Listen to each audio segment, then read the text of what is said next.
नमस्कार। मैं हूं विक्रांत यादव और आप देख रहे हैं आपका अपना चैनल द स्वतंत्र। चाइना से बड़ी खबर आ रही है क्योंकि कल यानी आज वो तारीख है 24 जुलाई, जब चाइना ने अपने यहाँ पर गोल्ड की जो बिक्री है, जो पेपर गोल्ड है, उस पर पूरी तरीके से रोक लगा दी है। तो कल से उनके यहाँ नया सिस्टम शुरू हो जाएगा।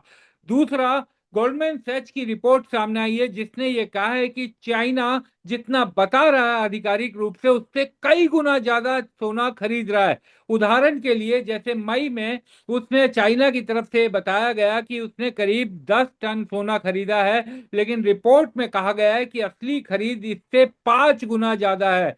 जी हाँ, 5 गुना ज्यादा, 48 टन। और इसके अलावा चांदी में क्या चल रहा है ये भी आज समझेंगे। ट्रंप के कारण दुनिया भर के सामने कितना बड़ा तेल संकट खड़ा हो गया, और अब ये कहा जाने लगा है कि कच्चे तेल के दाम $150 तक भी जा सकते हैं। तो इन्हीं सब चीजों पर बात करते हैं। हमारे साथ वित्तीय विशेषज्ञ विश्लेषक डॉक्टर शरद कोहली जी जुड़ चुके हैं। शरद सर, नमस्कार। नमस्कार विक्रांत, आपको द स्वतंत्र के और शरद कोहली ऑफिशियल के सभी फॉलोअर्स, व्यूअर्स, सब्सक्राइबर्स को मेरा अभिवादन। सर, चाइना में क्योंकि कल से नया सिस्टम शुरू हो रहा है, तो क्या इसकी हलचल है, किस तरीके से इसे देखा जाए, इसी से आज बात शुरू करते हैं सर। जी हाँ, चाइना में अब स्पॉट गोल्ड ट्रेडिंग ही होगी। चाइना में जो पेपर ट्रेडिंग होती थी, जिसको हम कमोडिटी एक्सचेंज के थ्रू ट्रेडिंग कहते हैं, जहाँ खाली कॉन्ट्रैक्ट्स खरीदे जाते हैं, कॉन्ट्रैक्ट्स बेचे जाते हैं। क्योंकि चाइना को, आपको याद होगा, इसके बारे में हमने पहले भी चर्चा की थी जब इसकी घोषणा की गई थी, क्योंकि वॉलेटिलिटी बहुत ज्यादा थी उस समय भी। गोल्ड $4,000 के आसपास, बल्कि 4,000 से नीचे आ गया था। तो इसकी वजह से चाइना को ये लगने लगा था कि बहुत सारे लोगों का नुकसान हो जाता है, और गोल्ड जैसी चीज़ों में वो नहीं चाहते थे कि नुकसान हो, क्योंकि गोल्ड, चाइना जानता है कि गोल्ड लंबे वक्त में बहुत ऊपर जाने वाला है, और उसमें लोग ट्रेड करके पैसा गंवा देते हैं बहुत सारे चाइना में। हालांकि आधिकारिक इसकी पुष्टि तो नहीं है विक्रांत, पर मुझे सुनने में आया पिछले कुछ दिनों में कि काफ़ी ट्रेडर्स जो है वो शंघाई में, बीजिंग में, ग्वांगडोंग में, ग्वांगजाओ में काफ़ी ट्रेडर्स ने अपना जमा पूंजी सारी गंवा दी। हम्म। मतलब वो भी एक तरह से सट्टे के चक्कर में पड़ गए और वो जुए की तरह इसको लेने लग गए, और उन्होंने अपनी जो सारी सेविंग्स थी बर्बाद कर दी। ये भी मुझे पता लगा हाँ। कि उन्होंने फिर सरकार से गुहार लगाई कि हमें कुछ मदद चाहिए, क्योंकि कम्युनिस्ट गवर्नमेंट है, कोई बहुत डिस्ट्रेस में होता है तो सरकार कुछ ना कुछ तो करती है। तो उन्होंने सरकार से गुहार लगाई कि हमें बचाइए इस संकट से। अब ये खबरें कंफर्म तो नहीं है कि सरकार ने, मैंने सुनने में आया कि एक दो की लोगों मदद भी करी, क्योंकि वो काफी वहाँ के रुतबे वाले लोग थे, तो उनकी मदद भी करी गई। तो कुल मिला के उन्होंने आज से, अब वो पेपर ट्रेडिंग खत्म हो गई है, उस पर बैन लग गया है। और अब आप कमोडिटी एक्सचेंज में पेपर कॉन्ट्रैक्ट्स के जरिए गोल्ड की खरीद बेच नहीं कर सकते। अगर आपको गोल्ड करना है तो आपको स्पॉट में, यानी कि हार्ड फॉर्म में ही उसको लेना पड़ेगा। एक अच्छा कदम है। मैं तो, आपको याद होगा, मैंने भी इस बारे में पहले बात की थी। हाँ। मेरा अगर बस चले तो मैं इसको भारत में भी और कॉमेक्स में भी इसको बंद करवा दूं, क्योंकि गोल्ड, मैं शुरू से बोलता हूँ, गोल्ड एक रखने की चीज है। गोल्ड एक लंबे वक्त का निवेश करने की चीज है। अगर चलिए मान लीजिए लंबे वक्त के लिए नहीं रखते आप, 6 महीने के लिए भी रखते हैं, तो भी बेहतर है कि उसको खरीद के रखा जाए। क्योंकि पेपर ट्रेडिंग का सबसे बड़ा जो कैरेक्टर होता है कि आपको, उसको हम लेवरेज ट्रेडिंग कहते हैं। लेवरेज ट्रेडिंग मतलब आपने आज अगर गोल्ड 1,40,00,000 रुपए किलो है, हाँ। 1,43,00,000 रुपए इस समय जब हम बात कर रहे हैं, तो आप 14 लाख, 15 लाख रुपए दे के, अब मार्जिन दे के आप 1 किलो गोल्ड खरीद रहे हैं, तो कितना बड़ा आप रिस्क ले रहे हैं। कल को अगर प्राइस फ्लक्चुएट करती है हम्म। तो आपको बहुत बड़ा नफा भी हो सकता है, और 90% लोग तो पैसे गवा के जाते हैं। सीधी सी बात है, नफा आज ले जाते हैं, कल को इससे ज्यादा गवा जाते हैं। तो इस बात को देखते हुए मुझे लगता है कि चाइनीज सरकार ने इस बात का संज्ञान में लिया और उन्होंने इसको बंद कर दिया। दिस इज, मेरे हिसाब से, this is a step in the right direction. अगर मेरे हाथ में कंट्रोल हो तो मैं इसको, इसकी ट्रेडिंग बिल्कुल बंद करवा दूं, भारत में भी और कॉमेक्स में भी। क्योंकि जो गोल्ड में वॉलेटिलिटी है ना विक्रम हाँ। और विक्रांत, वो वॉलेटिलिटी का मुख्य कारण है स्पेकुलेटिव और पेपर कॉन्ट्रैक्ट ट्रेडिंग। अगर ये वॉलेट, अगर पेपर ट्रेडिंग ना हो, तो ये हाँ। जो इतनी रफ्तार से आपको कीमतें ऊपर नीचे, अभी आप, हम बात कर रहे हैं, मैं आपको कीमत पढ़ के सुनाऊं, शायद मेरी मेरी आंखें उसको पकड़ भी ना पाए, इतने रेट बदलते हैं। हाँ। इसका मेन कारण है स्पेकुलेटिव। और इससे एक और फायदा होगा, इससे एक फायदा ये होगा, हालांकि चाइना में अभी कोई ऐसा ट्रेडिंग हब नहीं है, आगे बनने जा रहा है। जो हमने पीछे हांगकांग वगैरह की हाँ। बात की थी, वो अलग बात है, अभी फिलहाल नहीं है। हम्म। तो इससे क्या होगा कि आपको ये जो छोटी छोटी बॉन्ड यील्ड्स पे, ये डॉलर इंडेक्स पे जो इतना शार्प रिएक्शन आता हुआ दिखता है कि हाँ। हल्की सी डॉलर इंडेक्स ऊपर गई, एकदम से सोने में दबाव आ गया, हल्की सी बॉन्ड यील्ड ऊपर गई, सोने में दबाव आ गया, फिर हल्की सी नीचे हुई, एकदम ऊपर चढ़ गया। तो ये इतनी आपको जो ये हाई सेंसिटिव रिएक्शंस हैं ये भी देखने को नहीं मिलेंगे अगर पेपर ट्रेडिंग बंद कर जाए, इन सब बातों को देखते हुए ही। और हो क्या रहा था चाइना में विक्रांत, एक और बात यह है कि चाइना के जो ट्रेडर्स थे, चाइना में हालांकि प्राइस बाकी की दुनिया से थोड़ी महंगी रहती है, थोड़ा महंगा। पर मेन कम्युनिस्ट का सीसीपी जो कम्युनिस्ट पार्टी ऑफ चाइना है, उन्होंने उन्होंने देखा कि ये जो ट्रेडर्स हैं जो शंघाई में, बीजिंग में, गोंगजोंग में, गोंगजाओ में जो ट्रेड करते हैं, ये अमेरिकी रेट्स को उठा के ट्रेड करते हैं, यानी कि अमेरिकी ट्रेंड्स को देख के ट्रेड करते हैं कि अमेरिका में कितने लॉन्ग हैं, कितने शॉर्ट हैं। तो आपको पता है चाइना को वो कुछ भी पसंद नहीं है जो कि अमेरिका पर आधारित हो। वहां पर ना तो मेटा है, ना वहाँ गूगल है, ना वहाँ अमेजोन है, ये वहां पर कुछ नहीं है। वो चाहते ही नहीं कि वो किसी भी तरीके से वो या उनकी जनता चाइना पर अमेरिका पर निर्भर रहे। ये भी एक कारण रहा इसको इसको बंद करने का। तो मुझे personally speaking, as a as a finance person, मुझे लगता है इट्स अ गुड मूव। और सर, जो चाइना के बारे में जो ये गोल्डमैन ने अपनी रिपोर्ट में कहा कि वो करीब करीब 5 गुना ज्यादा सोना खरीद रहा है, यानी मई में उन चाइना की तरफ से आधिकारिक रूप से बताया गया कि 10 टन खरीदा गया, लेकिन असल जो खरीद है वो 48 टन हुआ। जिसके बारे में पता चला, जो एस्टिमेट निकाले गए लंदन ओटीसी मार्केट के डाटा, तब पता चला कि 48 टन, यानी जितना वो बता रहा है उससे 5 गुना ज्यादा खरीद रहा है बाजार से। पहले तो सवाल ये उठता है विक्रांत के, दो तीन सवाल उठते हैं इसमें। एक तो गोल्डमैन सैक्स के कंफर्म तरीके से, पर आप कह रहे हैं चलिए उन्होंने हाँ, लंदन के डेटा से बायर्स की लिस्ट निकाली होगी किसने ज्यादा हाँ, खरीदा है। दूसरा इससे भी अहम सवाल ये उठता है कि चाइना ने इसको छुपाया क्यों। हाँ, पहले आप इस बात पे जाइए कि चाइना ने 10 टन बताया जबकि 48 टन खरीदा, क्यों ऐसा किया। हाँ। अगर आप इस कारण में जाएंगे तो कारण बहुत स्पष्ट है कि चाइना जो काम करता है, पहली बात तो चुपचाप करता है। और अगर चाइना इसको बता देता कि हम 50 टन खरीद रहे हैं, तो इससे देखिए होता क्या। हाँ, इससे ये होता कि जो कीमत थी उनको महंगा मिलता। हाँ। क्योंकि जब कीमत पब्लिसाइज, इसकी बिडिंग होती है, जब वो पब्लिक डोमेन में आ जाती है वो बिडिंग, तो वो फिर प्राइस में फैक्टर इन हो जाती है। तो जो 50 टन सोना, 48 टन सोना चाइना को एक्स प्राइस पे मिला, उनको एक्स प्लस पे मिलता। ये हम्म, भी एक कारण। तीसरा कारण यह है कि चाइना चुपचाप सोने और चांदी का भंडार जमा कर रहा है, हम्म, और ऐसे समय में बताएगा जब दुनिया सोने चांदी के लिए तरस रही होगी, हम्म, जब गोल्ड स्टैंडर्ड आ चुका होगा, तब चाइना बताएगा कि हमारे पास अब इस समय आधिकारिक तौर पर इतना गोल्ड है, तो हम्म, हमारे युआन की कीमत इतनी होनी चाहिए। हम्म, तो वो it they want to catch the world by surprise, वो आपको आपको हैरान कर देना चाहते हैं। वैसे भी जब चाइना ने रेयर अर्थ मिनरल्स इकट्ठे करने शुरू किए थे विक्रांत, हम्म, उस समय भी चाइना ने किसी को नहीं बताया था कि वो रेयर अर्थ मिनरल, ये तो दुनिया को अब जब रेयर अर्थ मिनरल्स इतनी चीजों में लगने शुरू हो गए, डिफेंस में लगने शुरू हो गए, सेमीकॉन में लगने शुरू हो गए, बहुत चीजों में, तब पता लगा कि ये है कहाँ रेयर मिनरल्स। हम्म, तो चाइना ने सडनली, चाइना उसका उसका गढ़ बन गया, उसका हब बन गया। तो हाँ, लोगों को पता लगा। तो राष्ट्रपति ट्रम्प को पिछले साल की बात है, आपको याद होगा, खास इसीलिए शी जिनपिंग से मिलने जाना पड़ा था कि भैया वो हमारे लिए वो बंद मत करो रेयर अर्थ मिनरल्स, हमारी तो पेंटागन ही बंद हो जाएगी, हमारी डिफेंस प्रोडक्शन बंद हो जाएगी। तो ये चाइना वैसे भी चुपचाप काम करता है। तो हम्म, और सबसे बड़ी बात, अगर चाइना ऐसा कर रहा है और गोल्डमैन सैक्स ने ये रिपोर्ट निकाल के दी है, तो हम्म, मैं समझता हूं कि सोने के निवेशकों के लिए एक अच्छी खबर है कि हम्म, जितना आप सोचते हैं हाँ, खरीदा जा रहा है, उससे उससे कहीं ज्यादा खरीदा जा रहा है। ये इसमें एक अच्छी खबर है। बिल्कुल। सर, एक हमारे दर्शक हैं हमारे चैनल के, शिवम मित्तल जी, वो सवाल पूछना चाहते हैं आपसे, जानना चाहते हैं। जरूर, उनका ये कहना है कि, जरूर। जी, उनका ये कहना है सर कि वेट एंड प्रीशियस मेटल जो बड़ी कंपनी है, उसने पेरू की एंटामिना माइंस में करीब करीब $4.3 बिलियन की पेमेंट की है, निवेश किया है। तो क्या उसके पीछे हो सकता है कि चांदी में क्या कोई बड़ी तेजी की उम्मीद है, या भविष्य में लग रहा है कि चांदी की कीमतें रिकॉर्ड स्तर पर जा सकती हैं? आखिर इससे क्या समझा जाए? देखिए, पेरू इसको लिखते हैं, मैं मित्तल साहब को बता दूं, PERU, पर इसको बोला जाता है अंग्रेजी में पेरू। हम्म। अजीब गरीब होती है अंग्रेजी हाँ, भाषा भी। इसको पेरू लिखते पेरू है, पर बोला जाता है पेरू, करो। क्योंकि हमारा इसकी हाँ, इसकी राजधानी लीमा है। मेरे हाँ, वहाँ पर कुछ एसोसिएट्स हैं, तो बहुत अच्छा। समय से मैं पेरू पेरू से डील करता हूँ। 1,40,000 टन से भी ऊपर हाँ, पेरू में सिल्वर के डिपॉजिट्स हैं। हाँ, तो सिल्वर में डिपॉजिट्स, रिजर्व्स बहुत हैं वहां हाँ, पर प्रोडक्शन के मामले में पेरू नंबर वन नहीं है। तो हाँ, अब ये जो निवेश किया गया है, ये निवेश पेरू को उन रिजर्व्स को निकालने के लिए किया गया है कि आप इन रिजर्व, क्योंकि 5,000 टन की लगभग सालाना शॉर्टेज है इस टाइम विक्रांत। हाँ यानी कि जो सिल्वर प्रोड्यूस किया जाता है और जो सिल्वर की डिमांड होती है 5,000 टन के आसपास, कभी 6 हो जाता है कभी 4 हो जाता है, औसतन 5,000 टन की शॉर्टेज है। हाँ इस शॉर्टेज का लाभ ये निवेशक उठाना चाहता है। उन्होंने सीधा, क्योंकि दिक्कत क्या है कि पेरू में जो प्रोडक्शन फैसिलिटीज हैं वो उतनी नहीं है।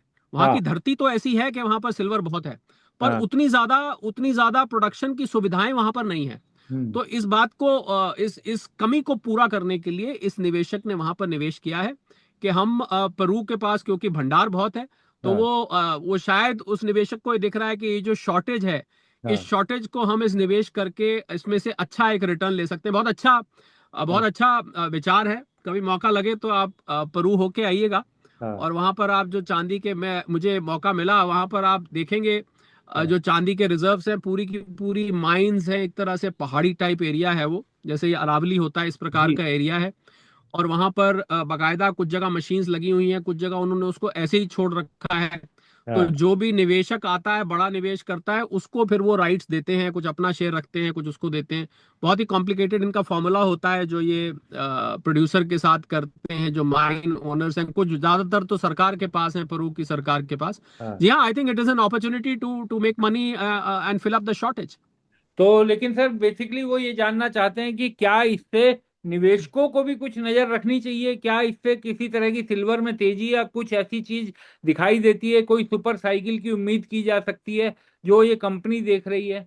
नहीं, हाँ नहीं, देखिए, इस कंपनी का लक्ष्य है उस डेफिशिएंसी की पूर्ति करना जो हाँ शॉर्टेज है। हाँ इससे निवेशकों के लिए कोई खास मुझे इसमें फर्क नहीं देता, बल्कि अगर मैं इसको उल्टा बोलूं तो जो डेफिशिएंसी है अगर ये पूरी हो गई, हाँ तो फिर जो शॉर्टेज है तो हो सकता है फिर कीमत और धीरे, तो उस पूर्ति को इन्वेस्ट करने के लिए तो हो सकता है इससे, तो बल्कि वो जो शॉर्टेज है वो पूरी हो जाए तो कीमत धीरे धीरे भागे। ये हाँ एक अनुमान है, ये कोई आकलन नहीं है, एक अनुमान है। हाँ बाकी आई थिंक जिसने निवेश किया है वो ये देखिए, निवेशक फायदा उठाता है कीमत बढ़ने से, कि हाँ आपने आज मान लीजिए आज 2,30,000 का है, तो आप चाहेंगे 3 लाख 4 लाख हो जाए। ये जो निवेशक होते हैं ये माइनिंग से फायदा, तो माइनिंग में क्या होता है, आप प्रोडक्शन में फायदा उठाते हैं कि कितने टन हमने निकाल लिया उसमें से, जितना हमने पैसा लगाया उसमें से उसने कितना रखा, जो माइन ओनर है, मान लीजिए पेरू की गवर्नमेंट है, उनको कितना देना है शेयर। तो ये वो एक अलग मॉडल है। उससे कोई बाकी सुपर साइकिल देखिए, सिल्वर में और गोल्ड में दोनों में अगर हम 2 से 5 साल का जो होराइजन, जिसकी मैं लगातार चर्चा करता रहता हूँ, वो होराइजन बरकरार है। और सुपर साइकिल तो इसमें वैसे भी आएगी, ये निवेशक करे ना करे, अल्टीमेटली वो तो आनी ही आनी है जी। हाँ। सर तेल को लेकर के अब दुनिया के सामने बड़ा संकट खड़ा होता जा रहा है, और अब तो कई एक्सपर्ट भी ये कहने लगे हैं कि तेल की कीमतें एक बार फिर 150 140 उस लेवल तक जाते हुए दिखाई दे सकती हैं। और अगर जिस तरीके से हूती अब सक्रिय हो गए हैं और जिस तरह से उन्होंने भी अटैक किया है बाब अल मंदेब, तो हॉर्मोज से भी बहुत पतला रास्ता है, तो वहां पर तो अटैक करना और वहां को उसको पूरी तरीके से एकदम बंद कर देना वो तो और भी आसान है। तो स्थितियां अब बहुत गंभीर बनते हुए दिखाई दे रही हैं।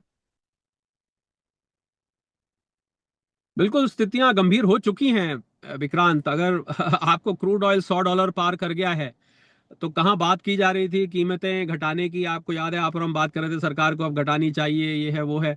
यहाँ तो अब उल्टा होने को की संभावना बन गई है। यहाँ पर अब पेट्रोल डीजल की कीमतें और ऊपर जा सकती हैं। ऑलरेडी एक संकट देश में इस समय ये प्रदर्शन के रूप में एक हाँ देश में स्ट्रेस का माहौल है, टेंशन का माहौल है।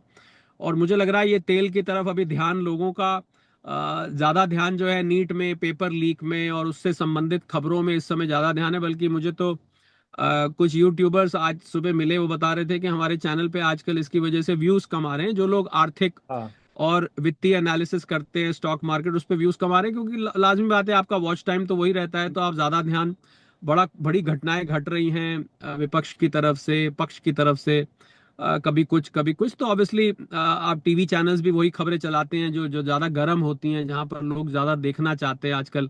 ऐसा बोला जाता है आजकल यही चल रहा है, इसी को चलाओ, हाँ इसी को चलाओ। आप हाँ, तो जानते हैं खूब, आप तो जी। पूरे एडिटोरियल टीम के हाँ का बहुत बड़ा हिस्सा रहे हैं। हाँ तो इस वजह से व्यूज कम आ रहे हैं। पर मुझे लगता है ये बहुत बड़ी टेंशन, मैंने तो आज जो अपना सुबह सुबह एक वीडियो बना के मैं निकला था, जी। उसमें मैंने ये बात बोली कि एक तरफ आपका इंटरनल ये टेंशन है, ये जो प्रदर्शन पूरे देश में फैला हुआ है इस समय, हम्म। अभी तक कुछ कुछ कुछ हल दिखाई दे रहा है, पर अभी हल निकलेगा जब निकलेगा।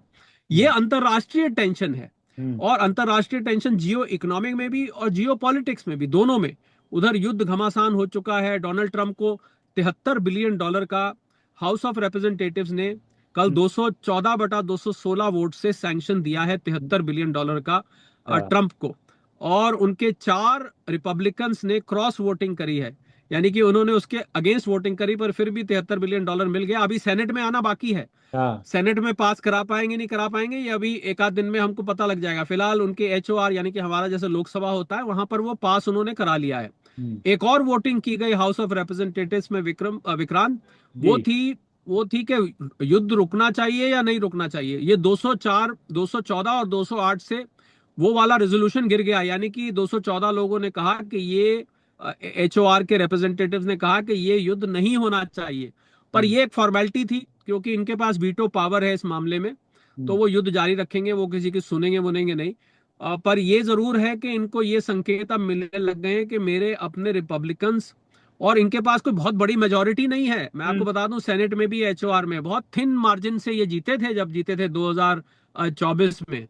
तो हम्म। बहुत बड़ी लंबी चौड़ी मेजोरिटी नहीं है। तो इनकी अगर कुछ रिपब्लिकन्स भी पाला बदलते हैं, तो इनके लिए बहुत बड़ी दिक्कत खड़ी हो जाने वाली है। और इलेक्शन इलेक्शन सिर पे है। तो मुझे लग रहा है बहुत बड़ा संकट विश्व के सामने इस समय खड़ा हो गया है।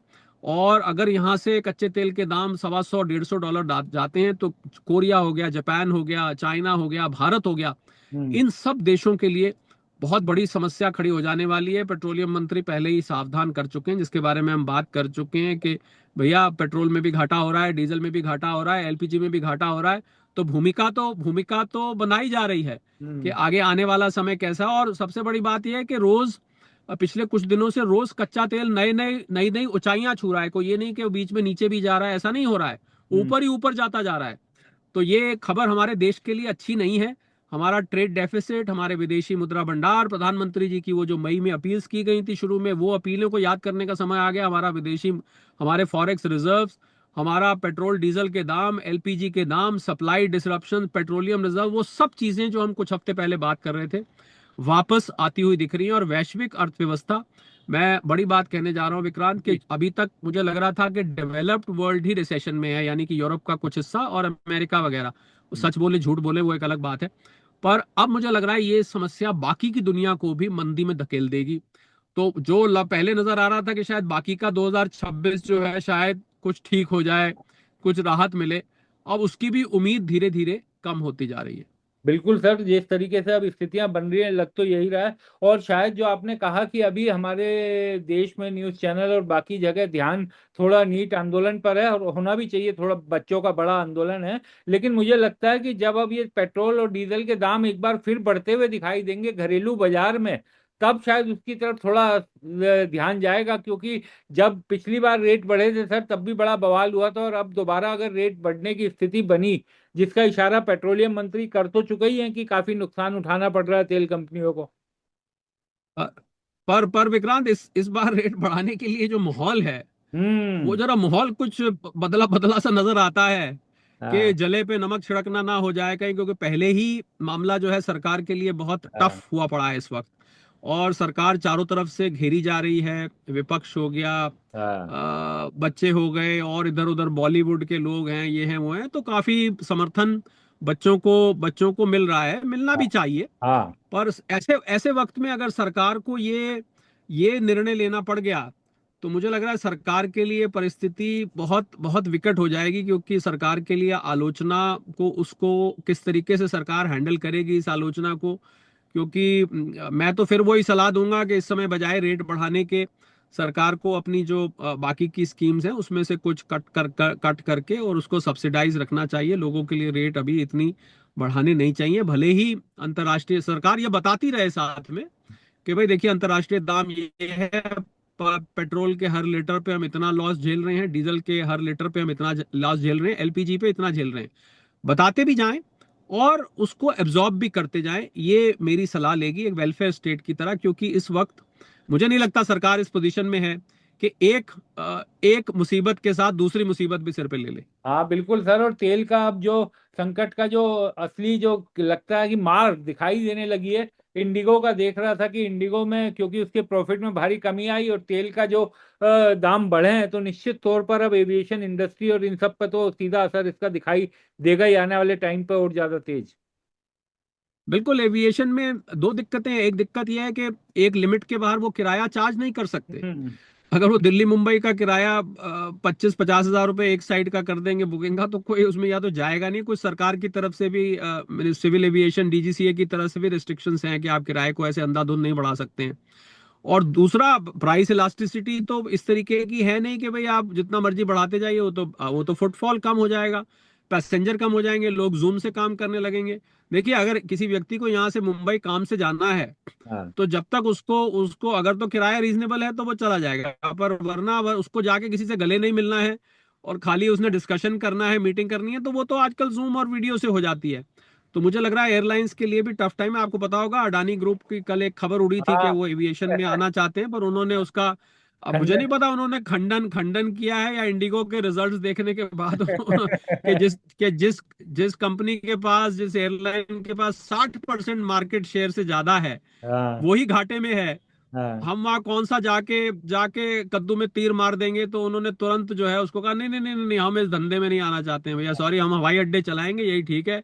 तुमसे लैंड करोगे, तुमसे फीस ले लिया करेंगे, ठीक है, हम पैसेंजर फी ले लिया करेंगे, हमें इस धंधे में वाकई में मुझे लगता है एविएशन भारत में, हाँ ऐसा लगता है, इंग्लिश में वर्ड होता है जिंक्स्ड, हाँ। JJIN, हाँ जिंक्स्ड है। कि हाँ। कोई ऐसा लगता है, पनौती बोलते हैं उसको, जैसे हाँ ऐसा लगता है पता नहीं एयरलाइन के ऊपर, यहाँ एयरलाइन एयरलाइन और प्रॉफिट ऐसा लगता है दो ऑपोजिट चीजें हैं।